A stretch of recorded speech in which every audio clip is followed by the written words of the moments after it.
Christmas approaches, yet nothing could be less festive than the dreary weather towards the end of 1862. Displeased with the inactivity of McClellan, Lincoln directs Union General Burnside to go on the offensive and attack Richmond. Union guns shell Frederickburg, setting the town on fire. The Union Army crosses the river and loots the city. Lee now has 75,000 men on the heights overlooking the burning city. Lee can't believe the Union would dare attack his well-fortified positions, but he misjudges Burnside's recklessness. The order is given. Burnside orders his men to attack Lee's two fronts.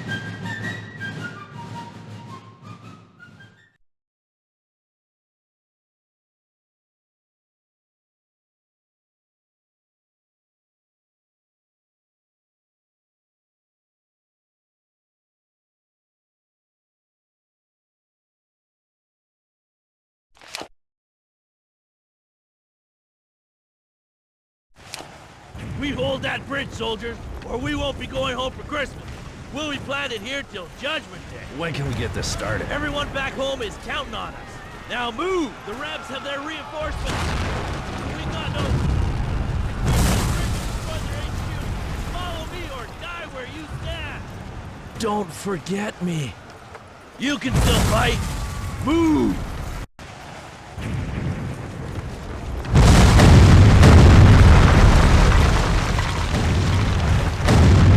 Hold this position at all costs! Rebs cross this bridge, they'll have to step over our dead bodies! Stand with me, boys! Hold your position! Here's the barricade!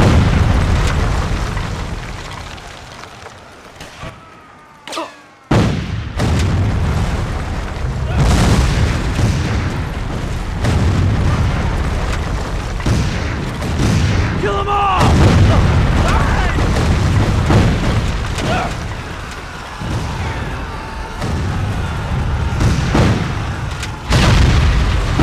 Bayonets, men! We're going to charge! It's straight from family!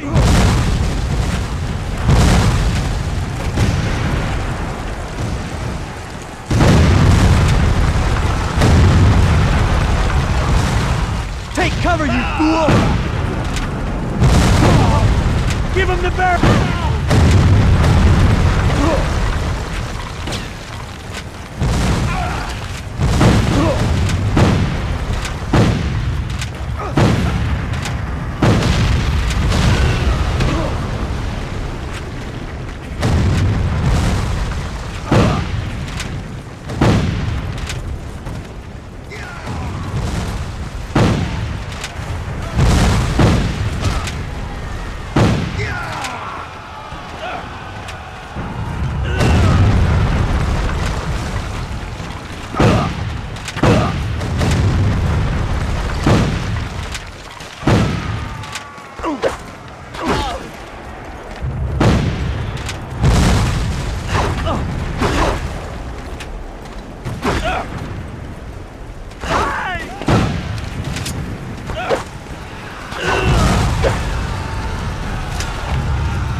Real good. Damn, I can barely hear myself.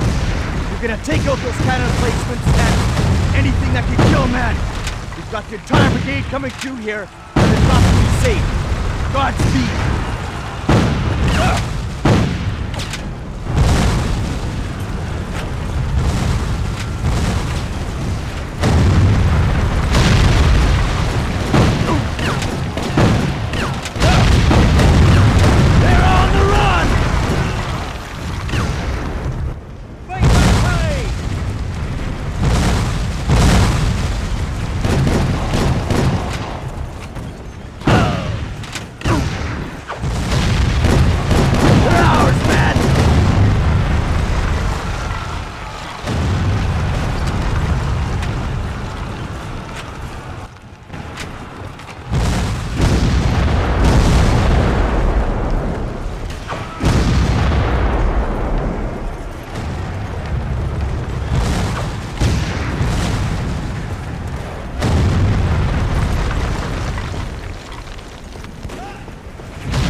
We got him!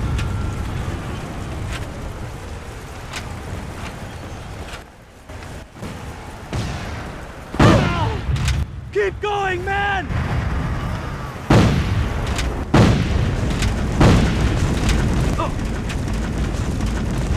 Victory, man!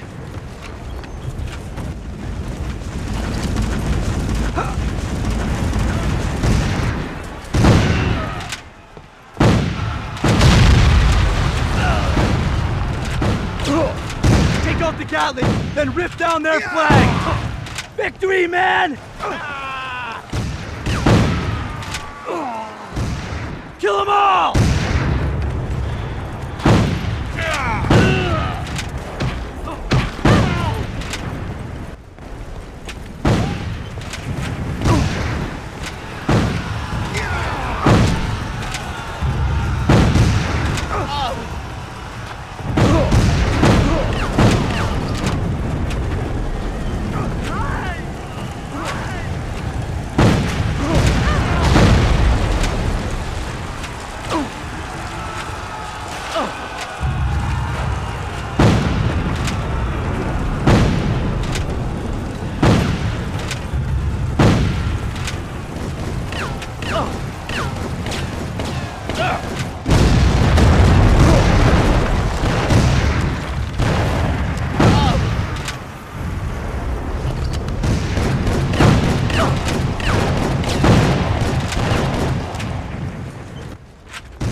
Victory, man! They're on the run!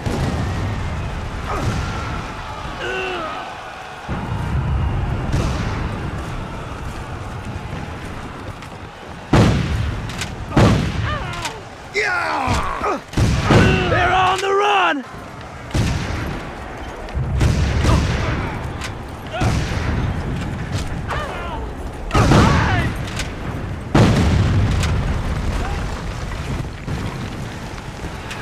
No mercy!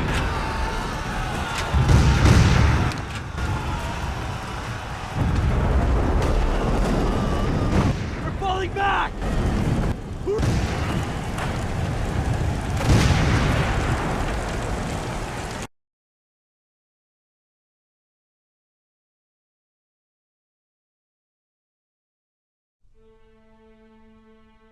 In the south, the enemy line is broken, but J. Early's division saves the day for the Confederacy, and the Union Army is repulsed. In the north, brigade after brigade attacks Mary's Heights, the bluffs overlooking the looted city. 14 assaults are beaten back before Burnside realizes his folly. That night, the temperature drops below freezing. Survivors build shelters with the bodies of the dead. They are encamped there all night and the rest of the next day before they are ordered to withdraw. Openly weeping, Burnside wants to personally lead a new charge, but his officers talk him out of it. The slaughter is horrendous. The Union loses 12,600 men, the South 5,300. Lee remarks, "Fortunately, war is so horrible. Otherwise, we could fall in love with it." The survivors finally limp back across the Rappahannock. What had the great sacrifice and lives accomplished? No one could say.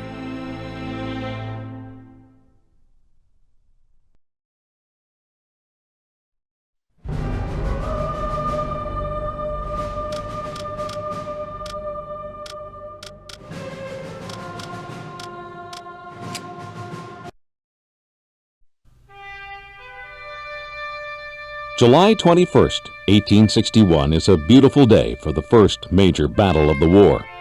Union soldiers, their uniforms clean and pressed, march on Bull Run Creek under General McDowell. They are 37,000 strong. Martial music plays and Union banners flap in the wind. Waiting at Bull Run Creek are 22,000 Confederates commanded by General Beauregard and Sidney Johnston. Their strategy is to defeat the enemy's rear and endanger Washington, D.C. Both armies converge near Stone Bridge on Bull Run Creek.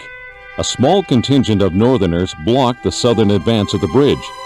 It is up to Southern forces to break through this blockade and continue their assault against the enemy.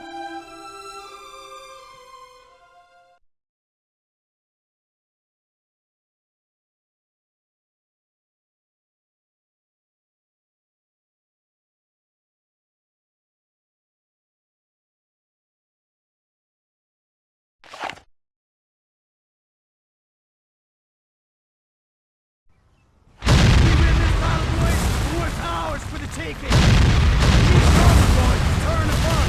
You'll see! Here they come! Let's move, men!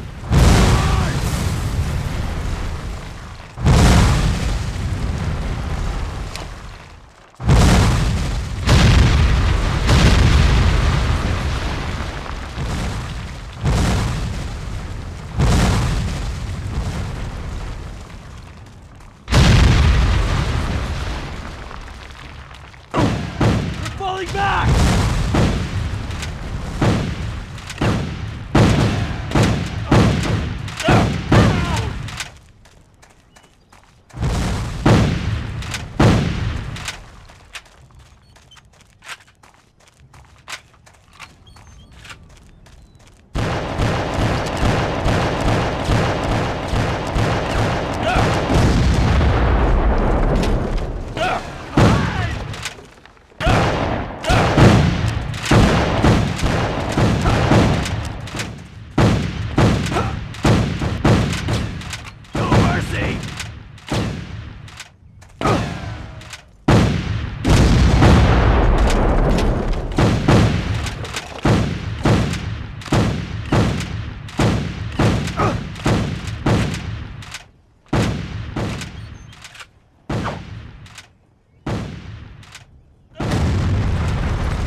They're on the run! Hurrah!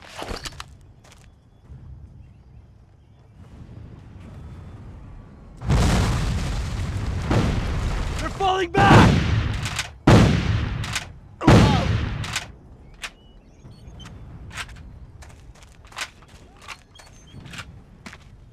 Victory, man!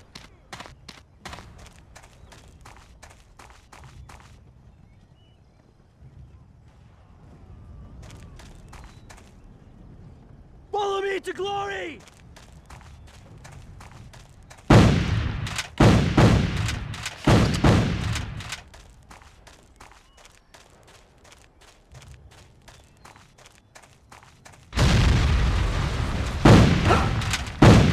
Give him the barrel, boy! Soldier, a cavalry charge will occur down the road, right through the Union center. All 3 barricades must be blown to protect the charge. Here are your explosives. Good luck! Follow me to glory! Let's strike from Mameli!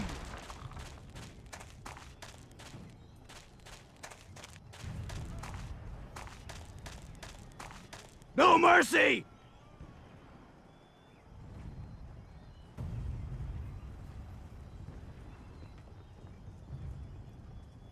They're ours, man! No mercy! Victory, man! They're on the run!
Destroy that sniper's nest! Go!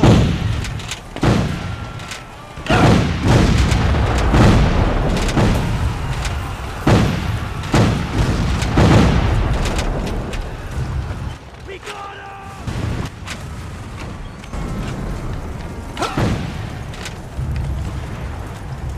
Hey! We got him!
A Union victory looks assured when Confederate General Thomas Jackson is told, "General, they're beating us back." He replies calmly, "Then we will give them the bayonet."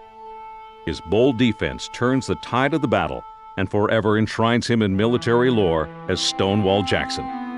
Along with Jeb Stuart, the counterattack pushes the Union forces back to Stone Bridge, where panic sets in. It turns into a full-blown rout for the Union. 5,000 Union soldiers never return home. Those that do stagger back to Washington, D.C., their clean uniforms now bloody and tattered. The Union is humiliated, and the event comes to be known as the Great Skedaddle. In Richmond, Confederate President Jefferson Davis rejoices and claims a great victory over the Union. But it's clear now to both sides that this war will not be short nor painless to either side.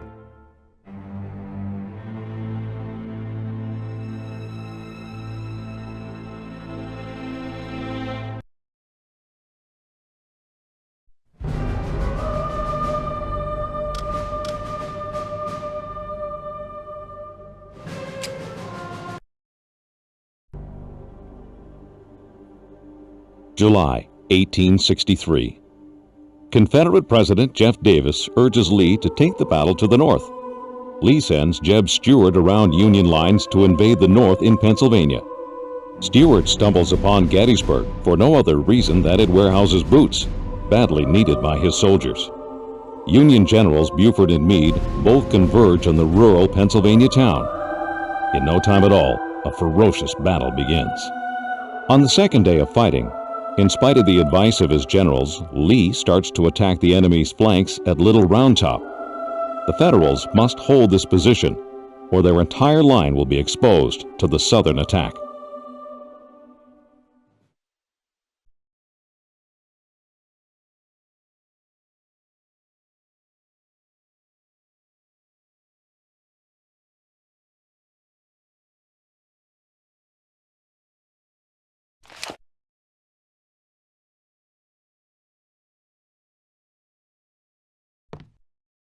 Soldier, a sizable line of Rebs is coming down on us fast. Use your sniper rifle to pick them off. It's the only chance we got!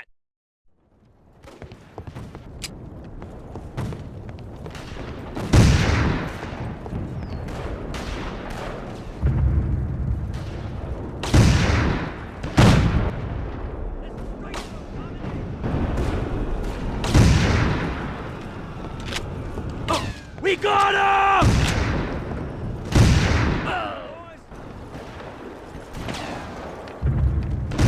No mercy!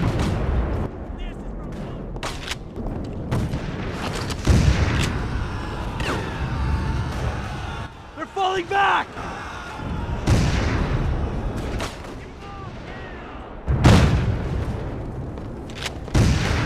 We got him! No mercy!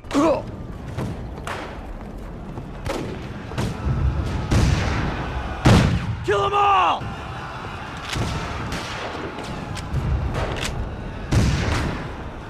For the general, boys! Hurrah! Follow me to glory!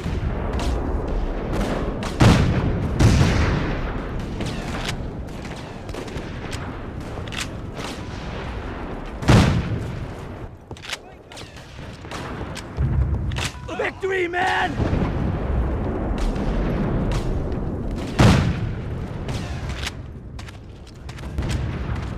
They're ours, man!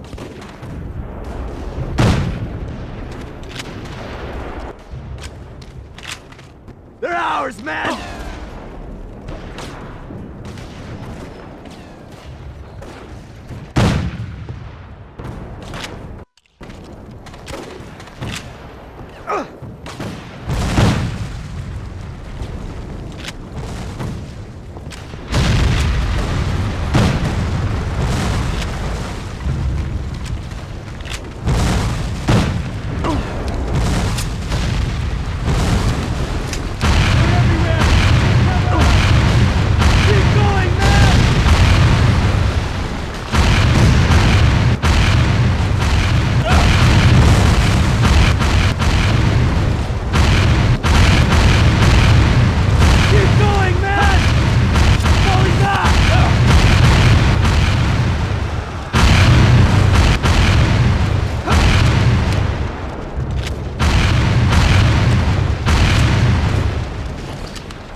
gotta get out of here.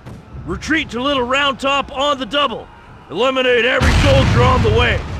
Jeez, move it now or die where you stand.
They're on the run!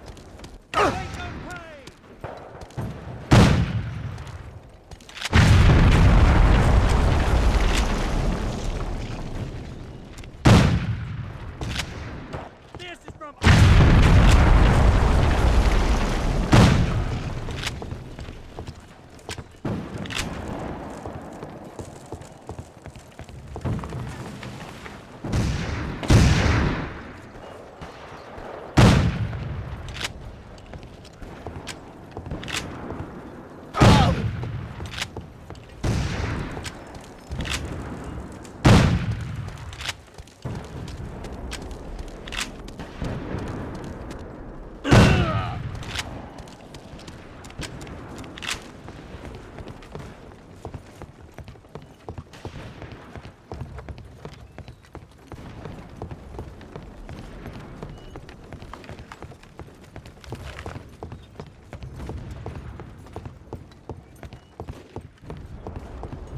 Keep going, man! Take over the big Gatling gun, son! Mow down anything that isn't already dead!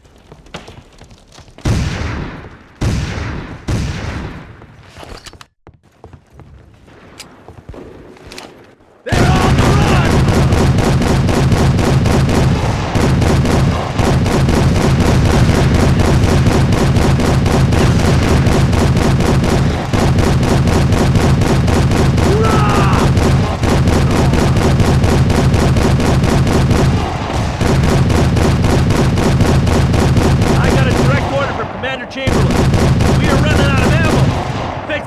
Men, we're going to charge.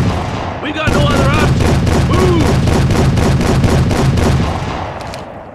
Follow me to glory! Follow me! They're falling back!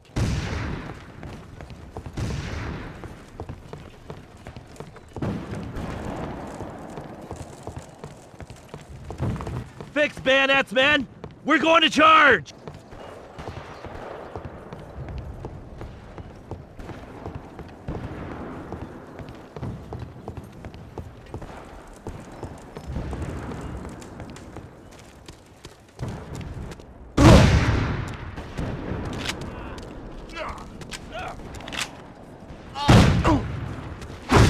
They're ours, man!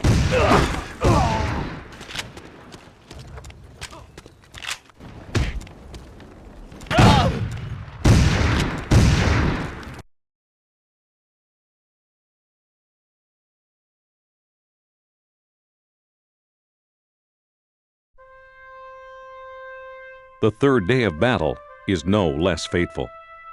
Sensing victory, Lee orders General George Pickett to charge an open field, where behind a stone wall the Union Army holds Cemetery Ridge.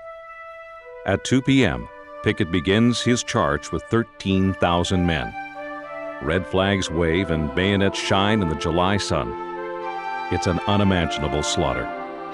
Single cannon blasts from the Union side kill a dozen packed-together bodies at once. The Confederates reach the stone wall at one place only. They are all captured or killed. Taking full responsibility for the disastrous charge, Lee will never again attempt to invade the North. 6,500 Confederates die or are taken prisoner. All in all, 51,000 men on both sides are killed during 3 days of warfare. Despite Lincoln's urgent pleas, Meade refuses to attack the retreating army. His own troops are too exhausted. No one knows it yet, but it's the beginning of the end for the Confederacy.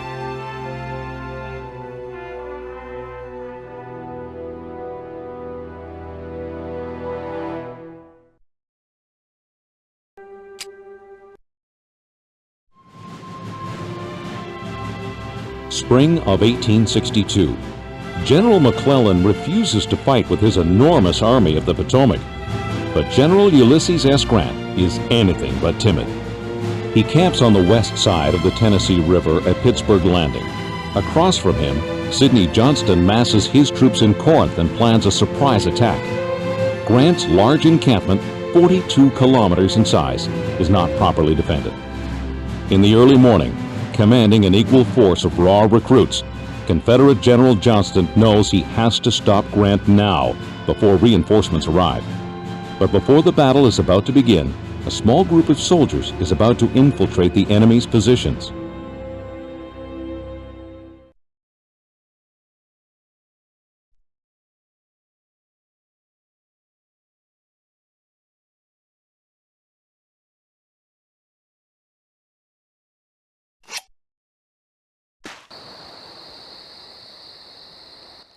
Listen up, soldier. You will slip into the center of the Union camp, eliminating all obstacles as you go. That means slitting throats. You will steal into the general's tent and procure strategic documents. You will then sabotage their survey balloon, and on your way out, destroy the enemy's ammo depot. You will avoid all lighted areas. A platoon of men should be doing this, but you're all I've got. Now don't let me down, son.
Jeff Davis gonna give you a medal for that, I guess. Now, let's get on out to the boats.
Taking heavy losses, the Union finally retreats to the Tennessee River. They hold that position as a dozen massive assaults are launched and 62 cannons blaze away. Confident of a total Southern victory, General Beauregard is shocked to face 72,000 enemy soldiers the next morning, as Buell has arrived the night before with reinforcements. Grant takes the field and forces the South to withdraw after a murderous engagement. All in all, after 2 days of fighting, there are 23,000 casualties, more than in all previous American wars combined. The costly Union victory shakes the divided nation to its very core. The war is a calamity that will require more bloodshed and sacrifice than anyone could have ever imagined. For Grant, the victory only steels his determination. The way to the South is now open.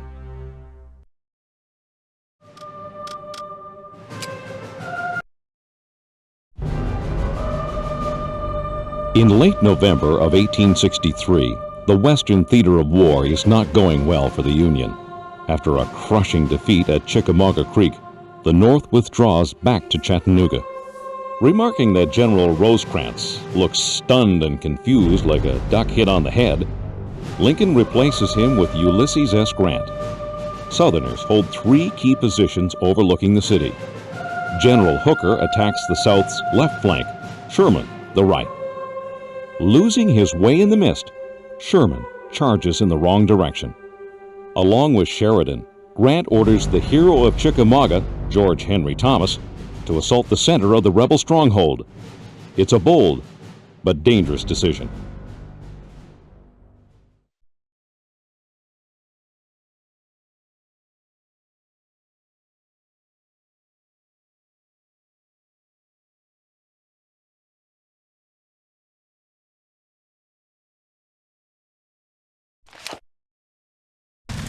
Thought about skedaddling. You don't think I hate? They got nowhere to go. Our brothers killed at a full run, and the woman passed right afterwards. This is all I...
Come closer.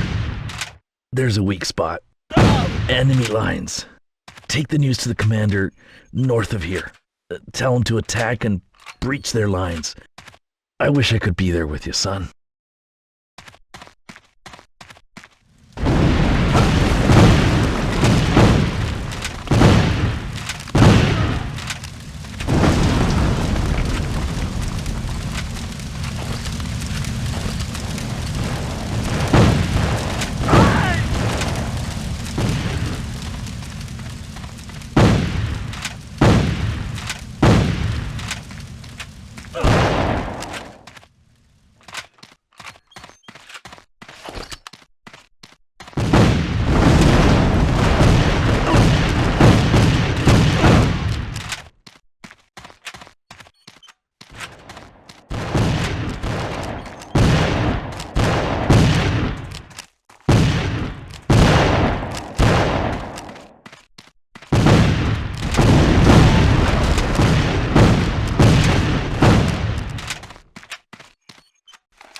The commander is dead, but we will not give up. Good is for this final assault.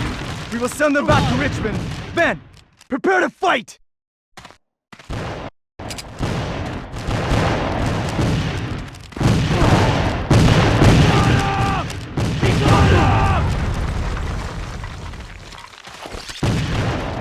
They're falling back!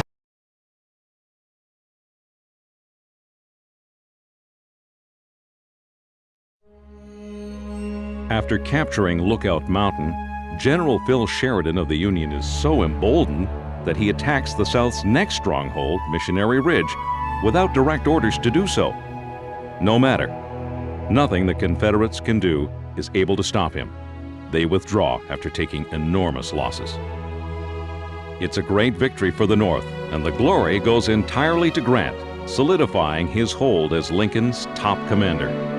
The South will not recover from this stunning defeat, which brings about Bragg's dismissal and opens up the path to the Southern heartland.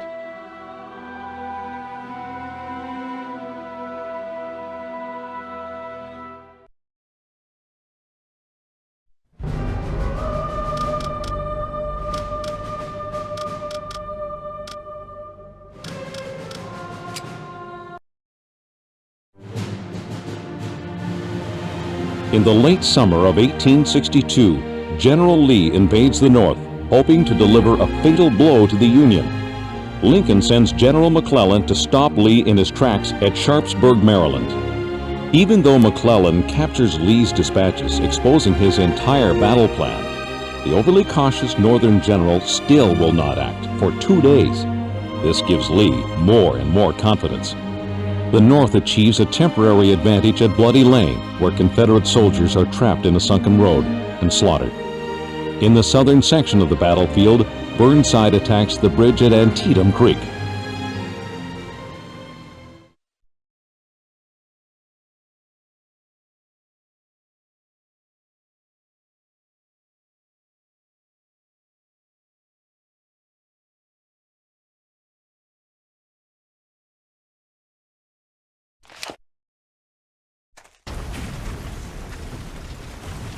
They've crossed the bridge, men. We're gonna stop them before they reach our cannons. Anything that moves is fair game. We said our prayers, so let's go.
Eliminate those hightailing Federals now!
over here. Make it quick. The sneaky bastards have infiltrated the woods, trying to attack our artillery from the rear. Protect them, soldier, at all costs!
Cannot be allowed to cross that bridge, or they'll be out of range of our big guns.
Lee is overwhelmed at Antietam Creek and has no more reserves to bring up. It looks like his army will be destroyed when at the last minute General Ambrose Hill arrives with reinforcements and beats back the northern advance. The next day, Lee expects an all-out attack and certain destruction, but no attack comes. Once again, McClellan allows the great general to escape. He retreats back into Virginia, able to fight another day. The battle does not give either side a decisive victory, and yet 23,000 casualties occur, 9 times the number that fell at Normandy. Tremendously disappointed, Lincoln still declares this a victory, and within days signs the Emancipation Proclamation. England decides against backing the South, an act that will affect the entire outcome of the war.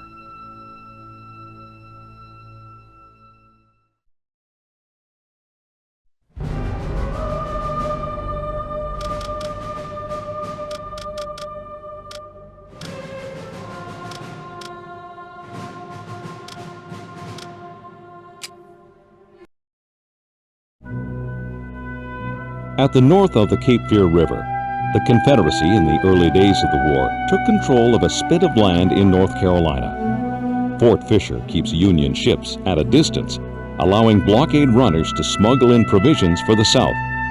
The entire survival of the Confederacy is dependent on its massive guns. On January 12, 1865, the Union makes its second all-out assault on the fort. For 2.5 days, the Federal Armada bombards Fort Fisher relentlessly by both sea and land. After the massive bombardment, more than 3,300 infantry and Marines assault the stronghold on 2 sides.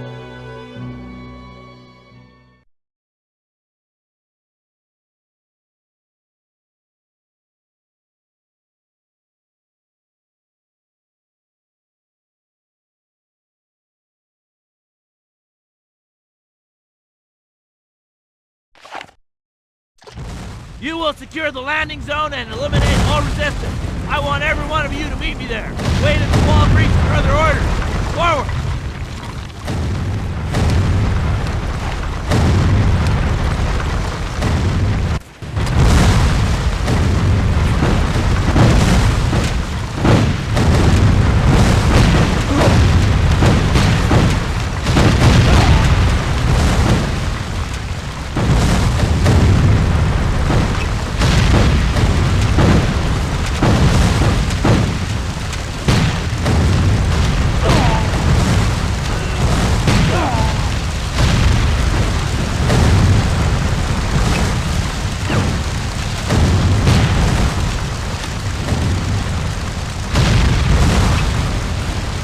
This is nothing but fate to draw enemy fire. The real assault is coming from the swamps. Go along the main defense wall. Come on!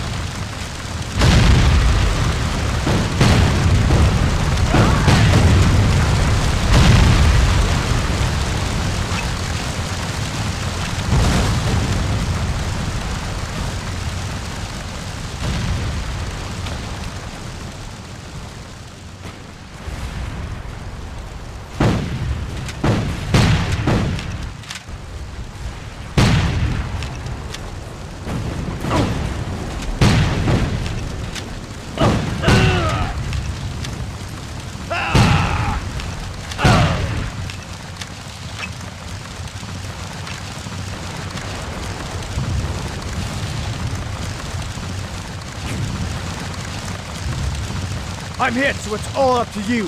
Here's a pack of explosives, just in case. Blow that cannon emplacement, or our assault is in jeopardy. Don't let me down, soldier.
The assault on the west side of the fort is victorious.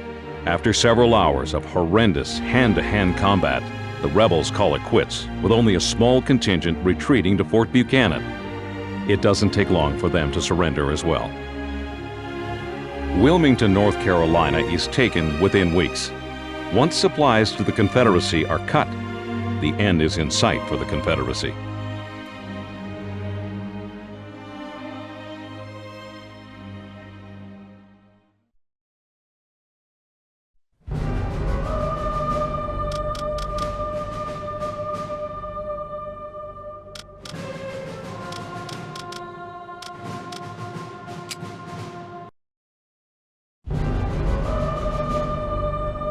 One of the Union's brightest stars, General Hooker has a good plan to feint an attack on Lee at Fredericksburg, then march up the Rappahannock, cross the river, and attack Lee's rear.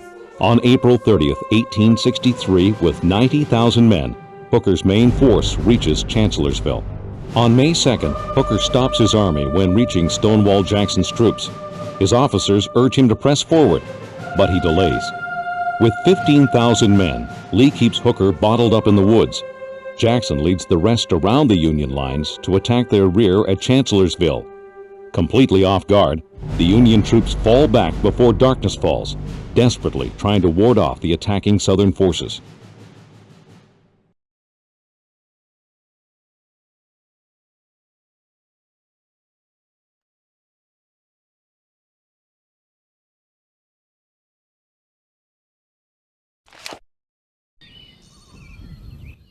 Move closer, soldier.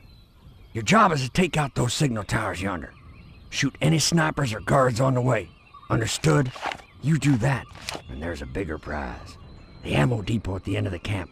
I'm counting on you, boy.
Listen up, 'cause I don't got long.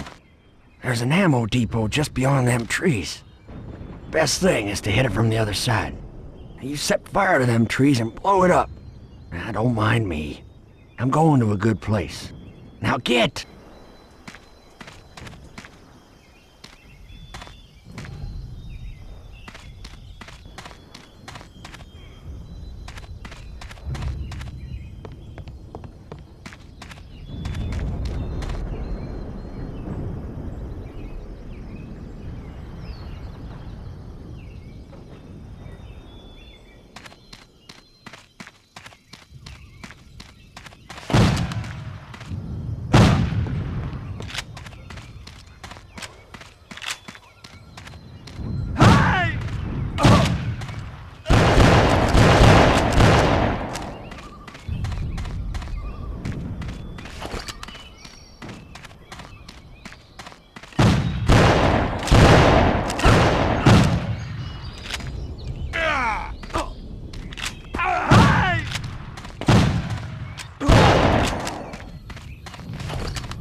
Because of the late attack, Jackson doesn't have time to finish the job. He rides after the retreating Yankees, considering a night assault. When he returns, confused Confederate sentries mistake him for the enemy. 2 of Jackson's aides are killed, and he's shot twice in the arm. The limb has to be amputated. The next day, Hooker orders a retreat, and the Union Army crosses back over the Rappahannock. The defeat is total. Hooker loses 17,000 men. It's Lee's costliest victory to date. He loses 13,000 men, including his best general. On May 10, 1863, Stonewall Jackson takes a turn for the worst and dies of pneumonia.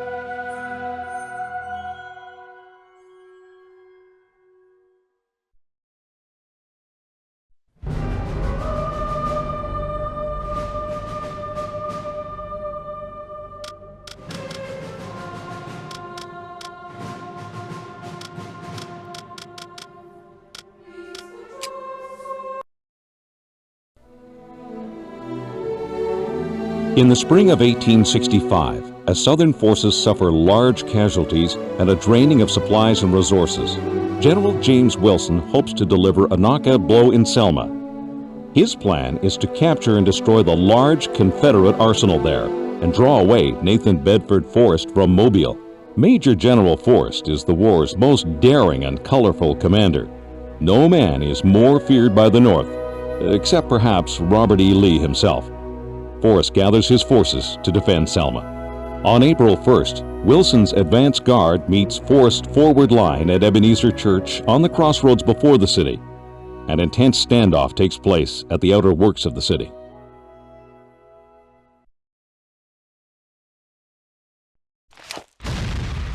Soldiers, We've encountered fierce resistance by Ebenezer Church. You will eliminate that threat at once!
A note with orders for the squads in the nearby forest. It is imperative that they get them. The great offensive on the city is about to begin. Don't let us down!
I'll give you cover, buddy. You gotta move through them trees and meet up with the commander. Don't worry none about me. You just do it.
Soldier, this assault is about to begin?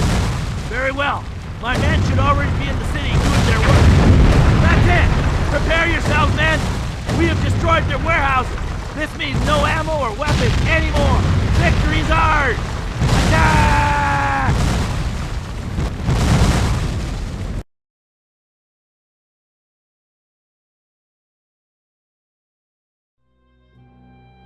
Finally, Selma's fortifications fall. General Wilson himself leads a mounted charge forward. After a day of vicious combat, Selma is in the hands of the Union. In the darkness, the Confederates flee. Badly wounded, General Forrest barely escapes by swimming across the Alabama River. Even Nathan Forrest cannot stop the inevitable. With their main manufacturing centers of Atlanta now captured and Richmond in its last throes, Confederate soldiers worry more about feeding themselves than making war.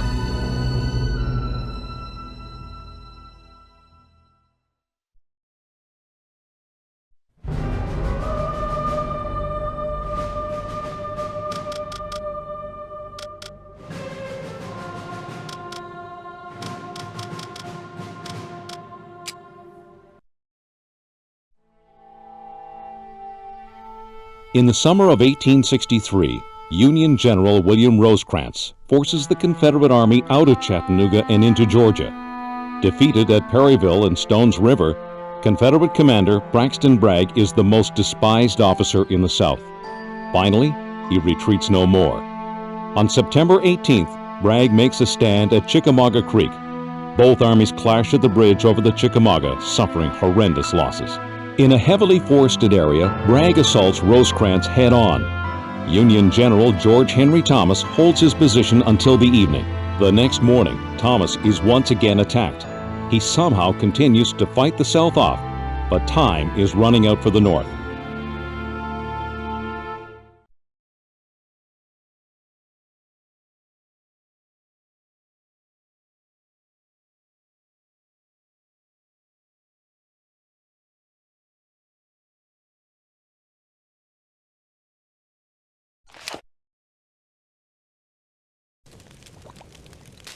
These men are under your command, soldier. You will clear all nearby farms of enemy control. I do not want to see a Yankee uniform unless it's covering a dead body. Is that clear?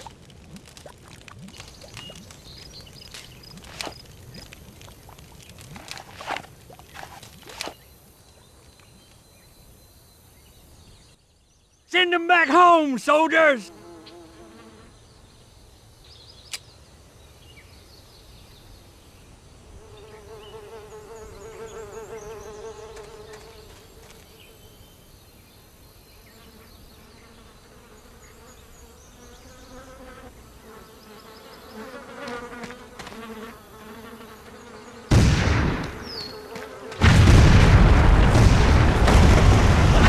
Destroy that cannon emplacement!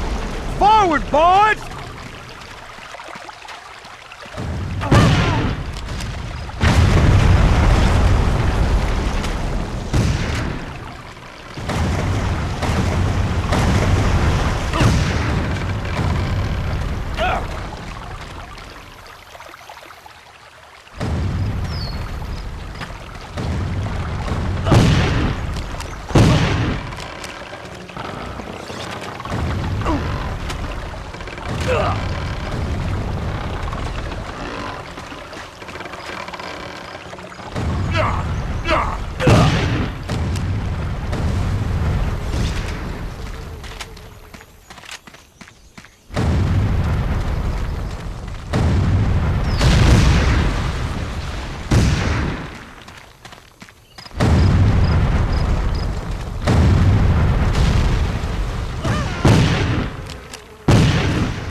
A gap in the Union line, is it?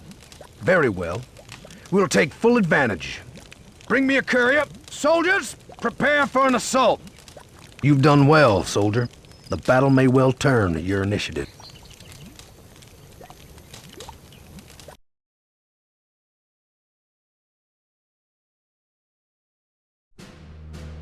The Union hastily withdraws from a ferocious rebel attack.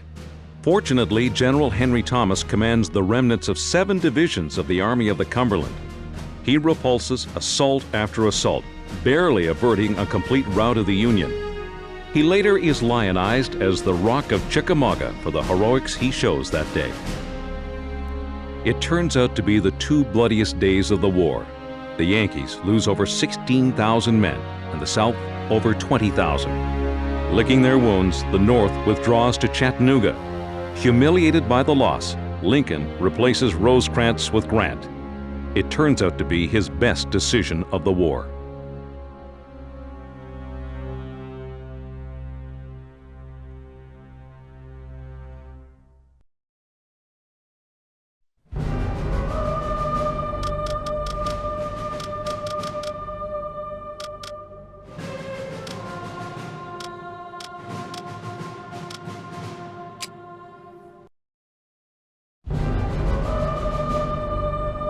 In the summer of 1864, President Lincoln finally finds an officer who can face the bloody numbers of this hellacious war. Ulysses S. Grant, now commanding the largest army in the world, 500,000 strong. When he faces Lee for the first time, he is soundly defeated. But unlike every other Northern general before him, he does not retreat. He forges ahead relentlessly towards Richmond. Lee surmises Grant's intentions and marches quickly to stop him. General Grant concentrates his army next to Cold Harbor, where Lee has already staked his position. General Grant brings to the confrontation 120,000 men and a supply line that extends for miles. The bloody battle begins.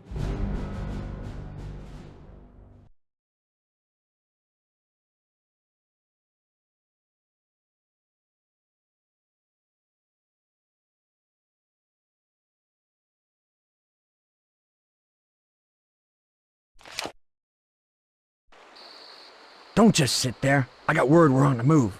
We're gonna kill them Yanks near the river ford, then light up their telegraph. Just for fun, we'll blow up the bridge. How does that sound?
On June 3rd, General Grant hurls 3 corps of men at Lee's entrenched army.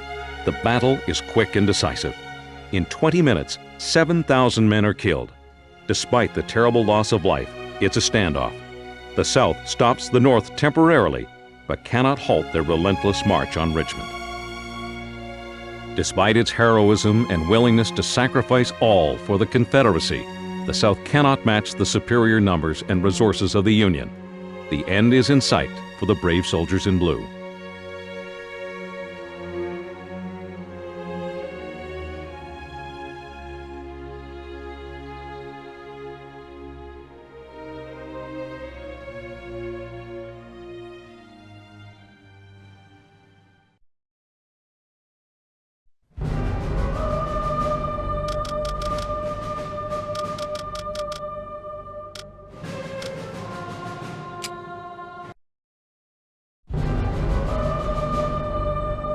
A city on the south side of the Appomattox River, Petersburg is the South's last stronghold between Grant's army and Richmond, the capital of the Confederacy. In June of 1864, the Federals attack.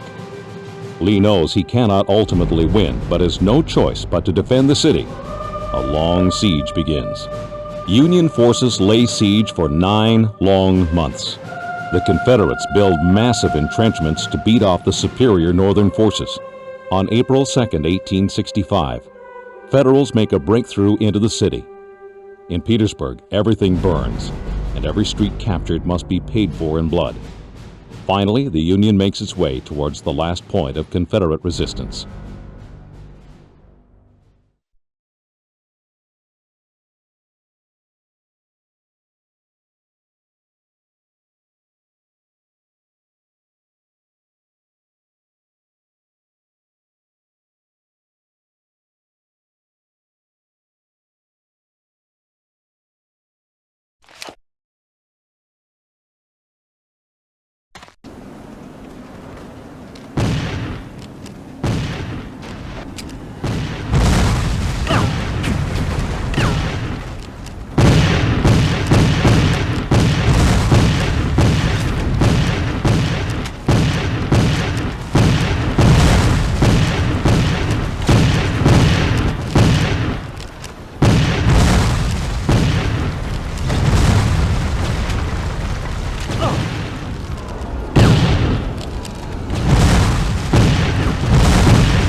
cover now!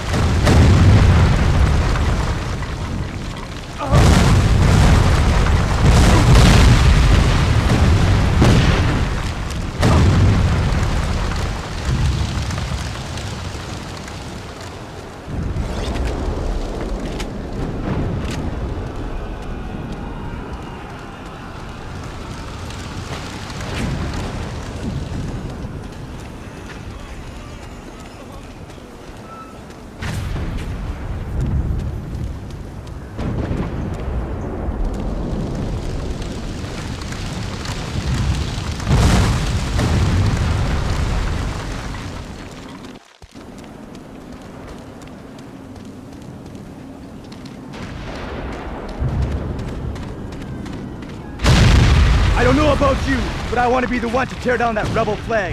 We'll see who gets the glory of putting up the Stars and Stripes today. You with me?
Broken, Lee's army is finally forced to retreat. President Davis is in church when he receives a message from Lee that he can no longer hold Petersburg. Richmond must be evacuated. This terrible war that divided neighbor from neighbor and tore families apart is close to its bloody end. After losing well over 100,000 men in this battle alone, Grant has done what no other Northern general has achieved.